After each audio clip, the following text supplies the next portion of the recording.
आज हम लोग स्लीपिंग डिसऑर्डर के अंदर हाइपरसोम्निया के बारे में डिस्कस करेंगे कि हाइपरसोम्निया क्या होता है। तो हमने प्रीवियस क्लास में देखा था इंसोम्निया। इंसोम्निया में क्या होता है कि जो भी स्लीपिंग का टाइम है वो कम हो जाता है, जो स्लीपिंग पैटर्न का जो ड्यूरेशन है वो कम हो जाता है। बट इसमें क्या होगा, स्लीपिंग पैटर्न का ड्यूरेशन बहुत ज़्यादा हो जाएगा। जैसे कि नॉर्मली 8 आवर स्लीप करना चाहिए, बट इसमें क्या होगा 20 आवर, 24 आवर, 30 आवर, 2 डेज़ तक मतलब कंटिन्यू वो क्या करता रहा है, स्लीपिंग करता रहता है कोई भी इंडिविजुअल। उस कंडीशन को हम बोलते हैं क्या, हाइपरसोम्निया। तो मतलब कि एक ऐसी मानसिक अवस्था है जिसमें क्या होता है कि कोई भी इंडिविजुअल है वो क्या होता है, लॉन्ग टाइम तक क्या करता है, कंटिन्यू स्लीपिंग पोजीशन में रहता है या स्लीपिंग करता है। उस अवस्था को हम बोलते हैं क्या, हाइपरसोम्निया। इसके क्या क्या इटियोलॉजिकल फैक्टर हो सकते हैं।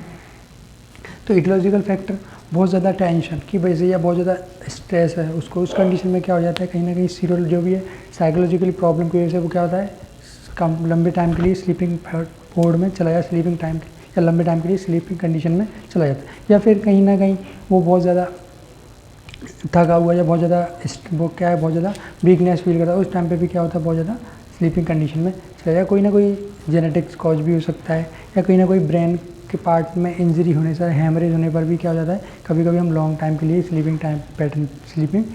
पोजीशन में, स्लीपिंग सिचुएशन में चले जाते हैं। वो कंडीशन क्या, ये सारे इटियोलॉजिकल फैक्टर हो सकते हैं जिसकी वजह से क्या होता है, पेशेंट लंबे समय तक स्लीपिंग कंडीशन में चले जाता है। या बहुत ज़्यादा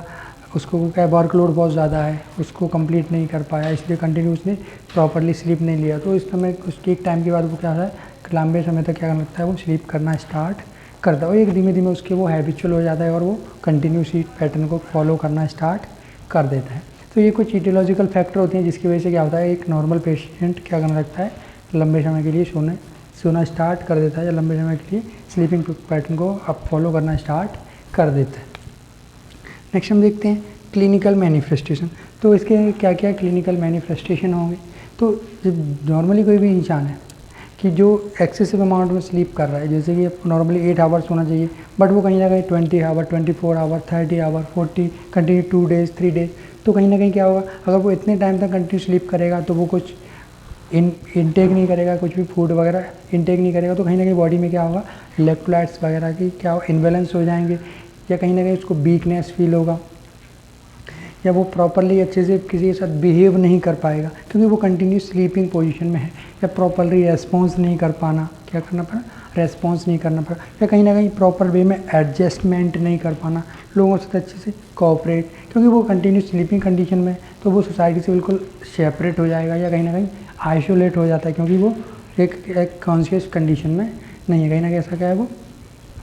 ये सेमी कॉन्शियस मतलब एक स्लीपिंग कंडीशन में, जब वो कहीं ना कहीं सोने वाली अवस्था में है कि वो कंटिन्यू क्या कर रहा है, सो रहा है, क्या कर रहा है, वो सो रहा है। उस कंडीशन को हम, उसकी वजह से काफ़ी चीज़ें हमें देखने को मिल सकती हैं। कहीं ना कहीं क्या हो सकती हैं, उसके बॉडी में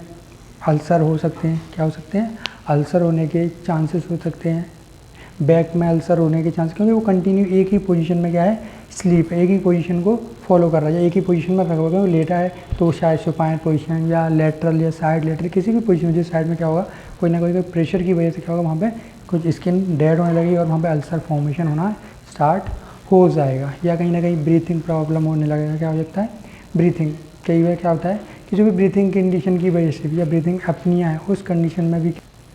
या कहीं ना कहीं कुछ इस तरह की सिचुएशन की वजह से क्या हो सकता है, पेशेंट हाइपरसोम्निया कंडीशन हमें देखने को मिल सकती है। ये सारे aetiological factor, sorry clinical manifestation. Next हम देखते हैं डायग्नोस्टिक इवैल्यूएशन। तो हम डायग्नोस्टिक इवैल्यूएशन क्या पता करना है कि डायग्नोस्टिक हम देखते हैं कि ये पैटर्न किस वजह से हो रहा है, या मतलब कहीं ना कहीं कोई भी इंडिविजुअल है इतने लंबे समय के लिए क्यों स्लीपिंग पोजीशन में जा रहा है, स्लीपिंग सिचुएशन को फॉलो कर रहा है, स्लीपिंग पैटर्न को फॉलो कर रहा है, कुछ ना कुछ रीज़न होगा, कुछ ना कुछ कंडीशन होगा। इस चीज़ का हमें पता करना है और उस कंडीशन को सॉल्व करने की कोशिश करना है कि क्या रीज़न है जिसकी वजह से कोई भी पेशेंट इतने लॉन्ग टाइम के लिए क्या कर रहा है,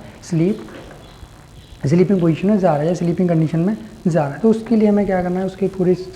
हिस्ट्री कलेक्ट करना है, जिससे हम क्या कर सकते हैं, ईजिली उसके लाइफ स्टाइल के बारे में पता कर सकते हैं, उसकी कोई भी प्रॉब्लम उसके बारे में अच्छे से आइडेंटिफाई कर सकते हैं और पेशेंट को एक प्रॉपर वे में क्या करें, एक प्रॉपर पैटर्न बना सकते हैं एक स्लीपिंग का। तो कहीं ना कहीं कुछ डायग्नोसिस और उसके एक एग्जैक्ट कॉज पता करना, जिससे हम क्या कर सकते हैं, उसके उस कॉज को ख़त्म करके हम उसकी प्रॉब्लम को सॉल्व कर सकते हैं। तो ये कुछ डायग्नोस्टिक इवैल्यूएशन की हेल्प से हम क्या कर सकते हैं, पेशेंट को ट्रीट कर सकते हैं। नेक्स्ट हम देखते हैं मैनेजमेंट। तो इसके लिए कोई स्पेसिफिक ट्रीटमेंट अवेलेबल नहीं है कि कोई भी स्पेसिफिक ट्रीटमेंट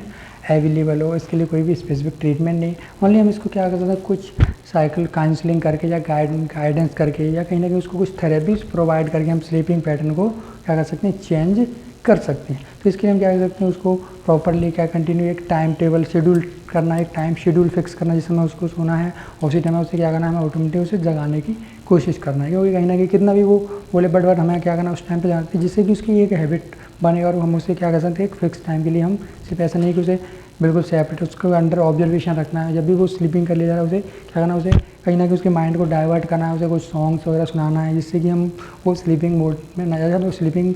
ना करे, उस कंडीशन में वो सोने के लिए ना इच्छा करे या सोने ना जाए। क्योंकि हम उसे के माइंड को क्या करना है, वो उसके वहाँ से हटा देंगे, उसका जो कॉन्सेंट्रेशन है फोकस कहाँ पर है, तो मुझे सोना है, तो उस चीज़ से हम उसे माइंड को डाइवर्ट कर सकते हैं और उसको हम नॉर्मल कर सकते हैं। जब प्रॉपर उसको गाइड करके देन उसको क्या काउंसलिंग करके भी क्या कर सकते हैं, पेशेंट को प्रॉपर वे में गाइड करना है एंड काउंसलिंग प्रोवाइड करके हम उसको क्या कर सकते हैं, ट्रीट कर सकते हैं। या फिर हम उसको क्या कर सकते हैं, बिहेवियर थेरेपी, उसको एक बिहेवियर थेरेपी देकर जिससे हम इजीली उसके पैटर्न को कहीं ना कहीं थोड़ा बहुत इम्प्रूव कर सकते हैं।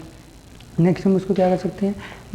कॉग्निटिव थेरेपी देकर, कॉग्निटिव थेरेपी मतलब उसमें जो भी कॉग्निटिव प्रोसेस है उनको इम्प्रूव प्रॉपर वे में थिंक करना, उसकी जो भी प्रॉब्लम उनको सॉल्व करना और उसके फैमिली मेम्बर को भी उसके बारे में एक्सप्लेन करना है कि उसको ज़्यादा समय तक अकेला नहीं छोड़ना है। अगर वो स्लीपिंग ज़्यादा करता है उसे बार बार उसे जगाते रहना, मतलब उसे इतना लंबी समय तक स्लीपिंग नहीं करने देना, क्योंकि उसे प्रॉपरली डाइट प्लान करना है। क्योंकि कहीं ना कहीं उसको लॉन्ग टाइम स्लीपिंग करेगा तो वो प्रॉपरली क्या करेगा, डाइट कुछ इनहेल भी नहीं, इनटेक भी नहीं करेगा, जिसकी वजह से बॉडी में क्या होगी, वीकनेस भी फील होने लगी, जिसकी वजह से कोई ना कोई एबनॉर्मलिटी या कोई ना कोई डिसीज़ होने के बहुत ज़्यादा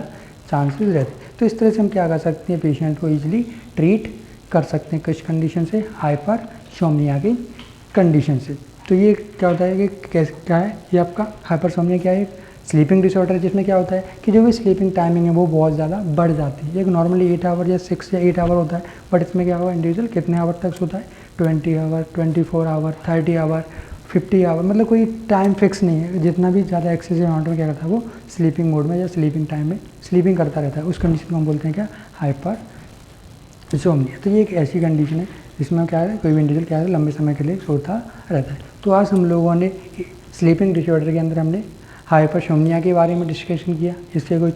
डेफिनेशन देगा, साथ ही साथ हमने इसके एटियोलॉजिकल फैक्टर्स देखे क्या क्या हो सकते हैं। नेक्स्ट हमने क्या देखा, क्या सिम्टम्स हमें देखने को मिल सकते हैं। देन उसका डायग्नोस्टिक इवैल्यूएशन के बारे में देखा, साथ ही साथ हमने मैनेजमेंट में देखा था और नर्सिंग मैनेजमेंट के बारे में भी डिस्कशन किया। तो आज हम लोगों ने क्या हाइपरसोम्निया के बारे में पढ़ा। अगर इस टॉपिक से रिलेटेड अगर आपको कोई भी डाउट है तो आप मुझे पूछ सकते हो। Thank you.